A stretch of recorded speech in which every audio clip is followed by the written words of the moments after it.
kowa a tantance gummai nufin alkhairi idan dan wani ya lalace bai sa idanu ya kyale.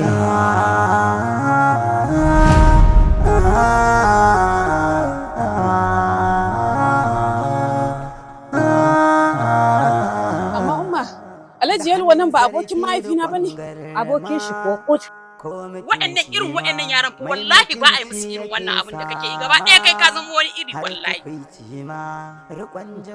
To wallahi a daina gani na lalace haka. Na san abin da nake wannan harkan ba harka na bane.